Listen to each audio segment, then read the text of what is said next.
siang, selamat pagi, selamat sore, selamat malam. Bagaimana kabar kalian hari ini? Semoga sehat selalu ya. Nah, sebelum kita melakukan pembelajaran hari ini, alangkah baiknya kita berdoa dahulu. Nah, ayo kita baca basmalah terlebih dahulu. Bismillahirrohmanirrohim. Nah, Bapak senang sekali bisa bertemu kalian hari ini dan melakukan pembelajaran bersama-sama. Oh iya, tetap semangat ya. Dan jangan lupa jaga kesehatan, patuhi protokol kesehatan, jangan lupa cuci tangan ya. Oke, materi kita hari ini adalah organisasi kantor. Di sini peserta didik akan bisa mengetahui akan pengertian organisasi kantor, bentuk-bentuk organisasi kantor, fungsi organisasi kantor, dan bagian organisasi kantor. Dan hari ini ada yang spesial loh. Materi hari ini akan diterangkan oleh teman saya, yaitu Bapak Bambang. Oke, waktu dan tempat saya persilahkan. Monggo Bapak Bambang. Oke Pak Jerry, terima kasih atas kesempatannya untuk menerangkan materi hari ini. Halo, assalamualaikum. Perkenalkan saya Bambang. Di sini saya akan menerangkan sebuah materi yang tentunya kalian belum tahu. Karena kalian belum saya kasih tahu. Wakakakakakak. Baik, sebelum melakukan pembelajaran hari ini kita berdoa dahulu ya.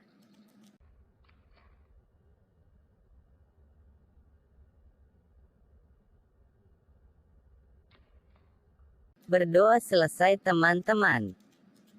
Apakah adik-adik sudah sarapan? Tentu sudah kan? Kalau belum nanti bisa semamput loh. Betapa pentingnya sarapan bila kalian mau sekolah itu untuk menjaga konsentrasi loh. Apakah kalian sudah siap memulai pembelajaran hari ini? Saya akan memberikan materi mengenai organisasi kantor. Apakah kalian sebelumnya sudah tahu apa itu organisasi kantor? Organisasi kantor adalah suatu wadah di mana dua orang atau lebih yang memiliki tujuan yang sama untuk kemudian bekerja bersama untuk mencapai tujuan mereka. Nah, di suatu organisasi kantor itu harus memiliki prinsip-prinsip. Jadi agar suatu organisasi berjalan dengan lancar atau dalam rangka pembentukan suatu organisasi yang baik dalam usaha organisasi perlu kita perhatikan beberapa prinsip-prinsip organisasi. Oke, itu tadi penjelasan dari Bapak mengenai prinsip-prinsip organisasi kantor. Nah, di sini Bapak akan memberikan video teman Bapak. Beliau akan menjelaskan secara detail mengenai organisasi kantor. Baik, apakah kalian sudah siap melihat videonya? Sebentar ya, laptop Bapak lemot. Oke, sudah bisa. Simak baik-baik ya video dari teman Bapak. Selamat menonton ya teman-teman. Prinsip-prinsip organisasi. Yang pertama, prinsip tujuan. Tujuan organisasi perkantoran adalah suatu bentuk yang ingin dicapai oleh organisasi tersebut. Yang kedua, prinsip kesatuan fungsi.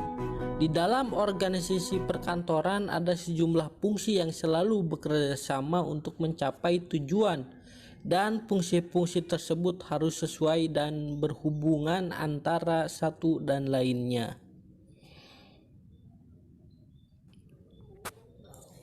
Tiga, prinsip hubungan individual. Organisasi perkantoran yang efektif terbentuk oleh pribadi-pribadi yang selalu melaksanakan pekerjaan. Semakin baik individual yang ada di dalam suatu organisasi, semakin mudah tercapai tujuan organisasi tersebut. 4. Prinsip kesederhanaan.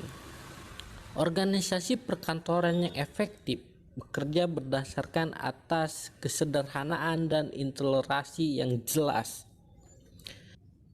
5. Prinsip wewenang dengan tanggung jawab. Setiap orang dalam organisasi perkantoran mesti diberi wewenang yang sesuai dengan tugas tanggung jawabnya, sehingga dapat bertanggung jawab atas pelaksanaan tugasnya.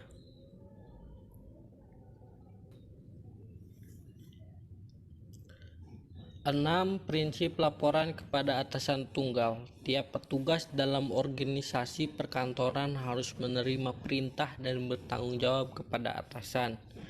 Prinsip kepengawasan dan kepemimpinan. Kepemimpinan dan kepengawasan harus ditegakkan sehingga tujuan organisasi perkantoran itu dapat dipercaya.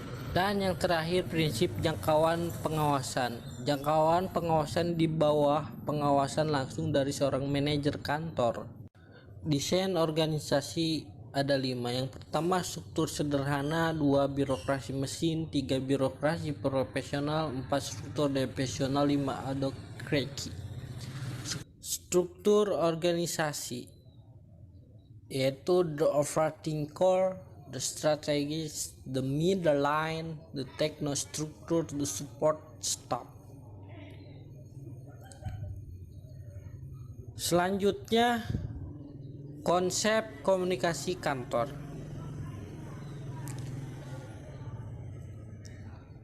Bentuk komunikasi kantor ada 4, yaitu yang pertama komunikasi formal, kedua komunikasi informal, ketiga komunikasi eksternal, dan yang keempat komunikasi. Mungkin itu saja yang dapat saya paparkan. Oke, gimana tadi penjelasan dari teman saya? Apakah ada pertanyaan? Wah, dari tadi kok gak ada yang bertanya ya? Apakah masih bingung atau gimana? Oke, Bapak lanjut ya. Dari sini apakah ada yang ditanyakan teman-teman? Kalau tidak, Bapak lanjutkan ya. Lalu selanjutnya, bentuk-bentuk organisasi kantor. Bentuk organisasi kantor pada umumnya memiliki kecenderungan yang sama, yaitu berbentuk. Sebentar ya Boyok, Bapak sakit. Oke, Bapak lanjutkan ya. Tadi udah sampai mana ya? Oh iya, ini ya. 1. Organisasi garis lini atau biasa disebut line organization. 2. Organisasi garis lini dan staf biasa disebut line staff organizational. 3. Organisasi fungsional biasa disebut functional organization. 4. Organisasi divisional dan organisasi matriks. Nah, keempat tadi adalah bentuk-bentuk dari organisasi kantor. Nah, berikut saya akan memberikan contoh bagan di suatu organisasi kantor yang ada di kantor desa. Sebelum melanjutkan materi, apakah kalian di sini ada yang bertanya? Dalam suatu kantor desa itu ada pemimpin yang bernama lurah. Kemudian di bawah lurah itu ada jabatan fungsional. Nah, jabatan fungsional ini bisa meliputi bendahara dan sebagainya. Kemudian di samping jabatan fungsional itu ada sekretaris kelurahan. Nah, di bawah sekretaris itu ada staf sekretaris. Kemudian di bawah jabatan fungsional dan sekretaris tadi itu ada kasih-kasih. Kasih-kasih itu ada 3. Yang pertama ada kasih pemerintahan, ketentraman dan ketertiban umum. Lalu yang kedua ada kasih ekonomi dan pembangunan. Kemudian yang terakhir ada kasih sosial dan pemberdayaan masyarakat. Oke, setelah bagan tadi kita lanjut lagi ya. Sebelumnya apa kalian mau bertanya? Baik, kalau tidak ada yang bertanya, Bapak lanjut. Fungsi jabatan dalam sebuah organisasi kantor itu fungsi utamanya adalah supaya dalam menjalankan sebuah organisasi lebih mudah dalam hal pembagian tugas dan tanggung jawab tiap individu dalam menjalankan sebuah organisasi. Struktur organisasi membantu untuk menempatkan individu-individu yang berpotensi dan memiliki kompeten sesuai dengan bidang serta keahliannya. Kemudian selanjutnya itu dampak organisasi dalam masyarakat. Organisasi dapat mengubah kehidupan di dalam lingkungan masyarakat seperti mengubah kebiasaan masyarakat dalam bidang pendidikan, kesehatan, dan sosial. Di sini saya akan memberikan 2 contoh dampak organisasi di lingkungan masyarakat. Yang pertama, bila organisasi itu bergerak dalam bidang kesehatan maka dapat membentuk masyarakat yang memiliki pola hidup sehat. Lalu yang kedua, jika organisasi itu bergerak dalam bidang pendidikan maka dapat merubah pola pendidikan di lingkungan tersebut. Baik, materi organisasi kantor kita hari ini cukup sampai di sini aja dulu ya teman-teman. Karena saya hari ini ada undangan gendoren di tetangga saya. Dan Bapak juga dimanai untuk memimpin acara gendoren di situ. Baik, terima kasih Pak Jerry dan teman-teman atas waktunya. Bila ada kurangnya nanti akan ditambahkan oleh Pak Jerry. Oke, terima kasih, saya pamit dulu ya. Tetap semangat ya teman-teman karena kita akan menghadapi ujian minggu depan.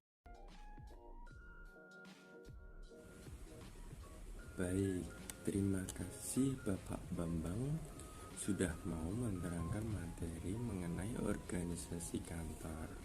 Wah, seru bukan tadi saat diterangkan Bapak Bambang? Oke, di sini apakah teman-teman sudah paham dengan materi yang disampaikan Bapak Bambang hari ini? Tentu sudah paham kan? Karena tadi Bapak Bambang menerangkan sangat detail dan mudah dipahami. Materi mengenai organisasi kantor tadi sangat mudah, bukan? Baik, di sini Bapak akan mereview kembali materi Bapak Bambang yang disampaikan tadi ya. Nah, jadi organisasi kantor itu adalah wadah di mana 2 orang atau lebih yang memiliki pemikiran dan tujuan yang sama untuk kemudian bekerja sama dalam mencapai tujuan mereka. Lalu, agar suatu organisasi kantor berjalan dengan lancar dalam rangka pembentukan suatu organisasi itu, baik dalam usaha kantor perlu memperhatikan beberapa prinsip-prinsip. Nah, apa saja itu prinsip-prinsipnya? Nah, 1 prinsipnya adalah perumusan tujuan yang jelas. 2 apa? Pembagian kerja. 3 delegasi kekuasaan.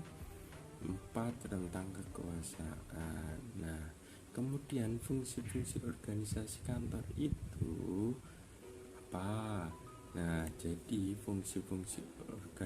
fungsi-fungsi utamanya adalah supaya dalam menjalankan sebuah organisasi kantor lebih mudah dalam hal pembagian tugas dan tanggung jawab setiap individu dalam menjalankan sebuah organisasi itu. Nah, bagaimana pembelajaran kita hari ini? Seru bukan? Nah, terima kasih teman-teman yang sudah mau mengikuti pembelajaran kita hari ini. Dan terima kasih banyak kepada Bapak Bambang yang sudah mau menerangkan dan membantu menerangkan materi organisasi kantor kita hari ini. Semoga Bapak Bambang sehat selalu dan semoga materi kita hari ini mudah dimengerti ya teman-teman. Terima kasih. Bapak akhiri materi kita hari ini. Apabila Bapak ada salah kata, mohon maaf, mohon dimaafkan ya. Nah, wassalamualaikum warahmatullahi wabarakatuh.